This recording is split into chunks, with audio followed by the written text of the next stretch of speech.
क्रूसरे Thai प्रभु जीशु ख्रीष्ट जो बाणी उत्सर्ग कले कहले स्वीकार कले षष्ठतम बाणी এই ষষ্ঠতম বাণী ଜହନ ପୁସ୍ତକ 19 ପର୍ବ 30 ପଦ ଲେଖା ଅଛି। 19 ପର୍ବ ଜହନ 19 ର 30 ପଦ ଲେଖାଯାଏ ପ୍ରଭୁ ଯୀଶୁ ଖ୍ରୀଷ୍ଟଙ୍କର ଷଷ୍ଠତମ ବାଣୀ ଯାହା ସେ କ୍ରୁଶରେ ଥାଇ ସ୍ୱୀକାର କରୁଛନ୍ତି।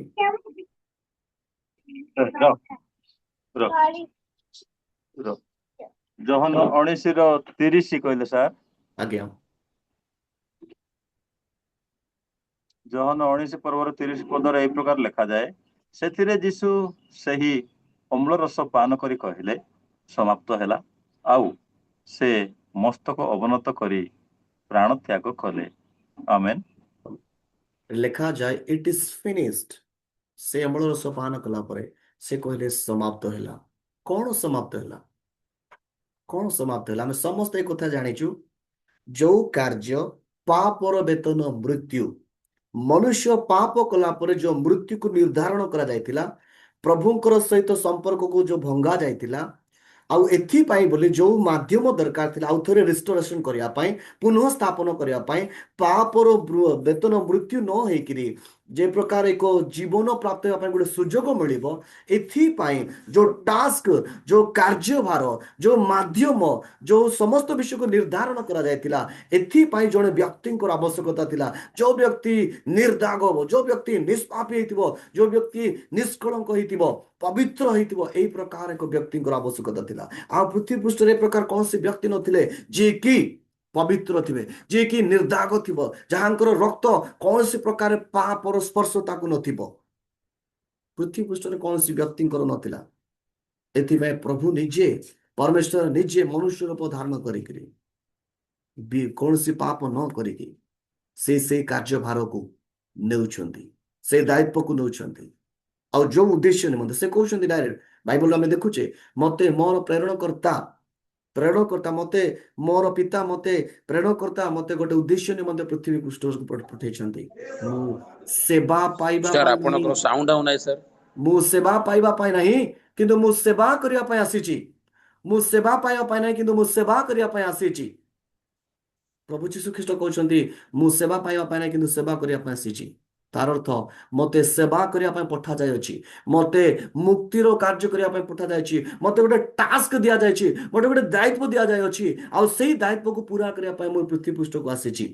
ସାର୍ ସାଉଣ୍ଡ ଆସୁନି ସାର୍। ଆସୁଛି ସାର୍, ଆସୁଛି। ଆପଣଙ୍କର କଣ ହେଇଥିବ ସାର୍? ସେଇ ଦାୟିତ୍ୱକୁ ଆପଣଙ୍କର ପୁରା କରିବା ପାଇଁ, ସେଇ ଦାୟିତ୍ୱକୁ ପୁରା କରିବା ପାଇଁ ପୃଥ୍ୱୀ ପୃଷ୍ଠକୁ ସେ ଆସୁଛନ୍ତି। ଆଉ ଯୋଉ କାର୍ଯ୍ୟଭାର ତାଙ୍କୁ ଦିଆଯାଉଛି, ଯୋଉ କାର୍ଯ୍ୟଭାର ତାଙ୍କୁ ଦିଆଯାଉଛି, ସେ କାର୍ଯ୍ୟଭାରକୁ ସେ ସମାପ୍ତ କଲା ପରେ, ଅର୍ଥାତ୍ ପାପର ବେତନ ମୃତ୍ୟୁ, ସମସ୍ତ ଅପରାଧକୁ ନେଇକିରି ମୃତ୍ୟୁକୁ ସମାପ୍ତ କରିବା ପାଇଁ, ଲୋକମାନଙ୍କୁ ଯୋଉ ଉଦ୍ଧାରର କାର୍ଯ୍ୟକୁ ନେବା ପାଇଁ, ପ୍ରଭୁଙ୍କ ସହିତ ପୁନର୍ବାର ସମ୍ପର୍କକୁ କରିବା ପାଇଁ, ପ୍ରଭୁଙ୍କର ନିକଟରେ ପ୍ରଭୁଙ୍କ ନିକଟରେ ଲୋକମାନଙ୍କୁ ପ୍ରଭୁଙ୍କର ନିକଟବର୍ତ୍ତୀ କରିବା ପାଇଁ, ସମ୍ପର୍କକୁ ପୁନଃସ୍ଥାପନ କରିବା ପାଇଁ ଯୋଉ କାର୍ଯ୍ୟଭାର ପ୍ରଭୁ ଯୀଶୁ ଖ୍ରୀଷ୍ଟଙ୍କୁ ଦିଆଯାଇଥିଲା, ସେଇ କାର୍ଯ୍ୟଭାରକୁ ସେ ସମାପ୍ତ କରୁଛନ୍ତି। ଏଥିପାଇଁ ପ୍ରଭୁ କହୁଛନ୍ତି, ପ୍ରଭୁ ଯୋଉ କାର୍ଯ୍ୟଭାର ମତେ ଦେଇଥିଲ, ପ୍ରଭୁ ଯୋଉ ଦାୟିତ୍ୱ ମତେ ଦେଇଥିଲ, ଯୋଉଥିପାଇଁ ମତେ ପୃଥ୍ୱୀ ପୃଷ୍ଠରେ ପ୍ରେରଣ କରିଥିଲ, ସେଇ କାର୍ଯ୍ୟ ବର୍ତ୍ତମାନ ସମାପ୍ତ ହୋଇଛି। ଏଥିପାଇଁ ସେ କହୁଛନ୍ତି ସମାପ୍ତ ହେଲା, ସମାପ୍ତ ହେଲା। ମୁଁ ଆପଣ ସମସ୍ତଙ୍କୁ ଗୋଟେ କଥା କହିବା ପାଇଁ ଚାହିଁବି, ଖୁସିର କଥା। ସାଧୁ ପାଉଲ ମଧ୍ୟ ଗୋଟେ କଥା କହୁଛନ୍ତି ଯେ ମୁଁ ଉତ୍ତମ ଯୁଦ୍ଧ କରିଅଛି, ମୁଁ ମୋର ଦୌଡ଼କୁ ସମାପ୍ତ କରିଅଛି। ଆଜ୍ଞା, ସେଇ ଯୀଶୁ ଖ୍ରୀଷ୍ଟ ଆପଣଙ୍କୁ ମତେ ମଧ୍ୟ ଗୋଟେ ଦାୟିତ୍ୱ ଦେଇକି ପୃଥ୍ୱୀ ପୃଷ୍ଠରେ ପ୍ରେରଣ କରିଛନ୍ତି, ଗୋଟେ ଦାୟିତ୍ୱ ଦେଇକି ପୃଥ୍ୱୀ ପୃଷ୍ଠରେ ପ୍ରେରଣ କରିଛନ୍ତି। ଦୁନିଆରେ କୌଣସି ବ୍ୟକ୍ତି ଜନ୍ମ ହେଇନାହାନ୍ତି ଯିଏକି ଅକସ୍ମାତ ମାନେ ହଠାତ୍ ବିନା ଯୋଜନାରେ, ବିନା ଦାୟିତ୍ୱରେ ସେ ଆସିଛନ୍ତି। ପ୍ରତ୍ୟେକ ବ୍ୟକ୍ତି ଯୀଶୁଙ୍କୁ ଜାଣନ୍ତୁ ନ ଜାଣନ୍ତୁ, ଆପଣଙ୍କୁ ପ୍ରଭୁ ଗୋଟେ ଦାୟିତ୍ୱରେ ଗୋଟେ ସାର୍ ସାଉଣ୍ଡ ଆସୁନି ସାର୍। କରିଛନ୍ତି, ପୃଥ୍ୱୀ ପୃଷ୍ଠରେ ପ୍ରେରଣ କରିଛନ୍ତି। ମୁଁ କହିବା ପାଇଁ ଚାହିଁବି, ସେଇ ଦାୟିତ୍ୱକୁ ଆପଣ ଜାଣନ୍ତୁ, ସେଇ ଦାୟିତ୍ୱକୁ ଜାଣନ୍ତୁ।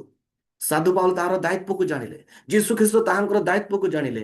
ଏଥିପାଇଁ ସେ କହୁଛନ୍ତି ସମାପ୍ତ ହେଲା, ମୁଁ ମୋର କାର୍ଯ୍ୟକୁ ସମାପ୍ତ କରିଅଛି। ପ୍ରଭୁଙ୍କୁ କହୁଛନ୍ତି, ପ୍ରଭୁ ଯୋଉ ଦାୟିତ୍ୱ ଦେଇକିରି, ଯୋଉ କାର୍ଯ୍ୟଭାରକୁ ନେଇକିରି ମତେ ପଠେଇଥିଲ, ତାହା କାର୍ଯ୍ୟକୁ ମୁଁ ସମାପ୍ତ କରିଛି। I have done my work. Paul ବି କହୁଛନ୍ତି ମୁଁ ମୋର କାର୍ଯ୍ୟକୁ କରିଅଛି, ସମାପ୍ତ କରିଅଛି। ଆପଣଙ୍କୁ ମତେ ମଧ୍ୟ ଦାୟିତ୍ୱ ଦିଆଯାଉଛି। ଆମର ମୃତ୍ୟୁ ପୂର୍ବରୁ ଆମେ ମଧ୍ୟ ପ୍ରଭୁଙ୍କୁ କହିବା ଦରକାର, ପ୍ରଭୁ ମତେ ଯୋଉ ଦାୟିତ୍ୱରେ ମତେ ଡାକିଛନ୍ତି ସେଇଟା ମୁଁ ସମାପ୍ତ କରିଅଛି। ମୋର କାର୍ଯ୍ୟଭାର, ମୋର ଦୌଡ଼କୁ ମୁଁ ପୁରା କରିଅଛି, ମୁଁ ଉତ୍ତମ ଯୁଦ୍ଧ କରିଅଛି। ସମାପ୍ତ ହେଲା, ସମାପ୍ତ ହେଲା। ସେ ପାପର ବେତନ ମୃତ୍ୟୁର ବିଷୟ ସମାପ୍ତ ହେଲା। ଖ୍ରୀଷ୍ଟିୟ ଲୋକମାନଙ୍କ ପାଇଁ ମୃତ୍ୟୁ ପରେ ପ୍ରକୃତ ଜୀବନ ଆରମ୍ଭ ହୁଏ। ଖ୍ରୀଷ୍ଟିଆନ ଲୋକମାନଙ୍କ ପାଇଁ ମୃତ୍ୟୁ ପରେ ପ୍ରକୃତ ଜୀବନ ଆରମ୍ଭ ହୁଏ, ପ୍ରକୃତ ବିଷୟ ଆରମ୍ଭ ହୁଏ। ମୃତ୍ୟୁ ପ୍ରକୃତରେ ସମାପ୍ତର ବିଷୟ ନୁହେଁ, କାରଣ ଯୀଶୁ ମୃତ୍ୟୁବରଣ କରି ଆମମାନଙ୍କ ପାଇଁ ଯୋଉ ମୃତ୍ୟୁର ବନ୍ଧନ ଥିଲା, ଅଭିଶାପ ଥିଲା, ସେ ଅଭିଶାପକୁ ସମ୍ପୂର୍ଣ୍ଣ ଭାବରେ ସମାପ୍ତ କଲେ। ତେବେ କ୍ରୁଶରେ ଥାଇ ଯୀଶୁ ଖ୍ରୀଷ୍ଟ ଆପଣଙ୍କୁ ମତେ ଏକ ସୁଯୋଗ ଦଉଛନ୍ତି, ଯୋଉ ବିଷୟ ପ୍ରକୃତରେ ଆମ ନିମନ୍ତେ ସମାପ୍ତର ବିଷୟ ଥିଲା, ପ୍ରଭୁ ଯୀଶୁ ଖ୍ରୀଷ୍ଟ ସେ ନିଜେ ସମାପ୍ତ କରି ଆପଣଙ୍କୁ ମତେ ଏକ ନୂତନ ଆରମ୍ଭ କରିବା ପାଇଁ ସୁଯୋଗ ଦଉଛନ୍ତି।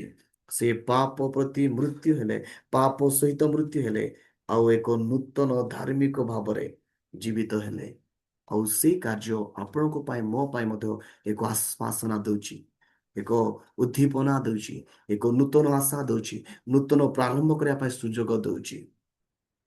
ଆଉ ପ୍ରଭୁ ସମସ୍ତ ଯୋଉ ନ୍ୟାୟ କାର୍ଯ୍ୟ ଥିଲା, ପ୍ରଭୁଙ୍କର କ୍ରୋଧ ଯୋଉ ଥିଲା, ପ୍ରଭୁ ଯୋଉ କାର୍ଯ୍ୟ ନ୍ୟାୟ କରିବାର ଥିଲା, ସେ ସମସ୍ତ ବିଷୟକୁ ପ୍ରଭୁ ସମାପ୍ତ କଲେ। ଆଉ ଏକ ନୂତନ ଆଶାକୁ, ନୂତନ ଆରମ୍ଭ କରିବା ପାଇଁ ପ୍ରଭୁ ସୁଯୋଗ ଦେଲେ। ତେବେ ଷଷ୍ଠ ବାଣୀ ସମାପ୍ତ ହେଲା।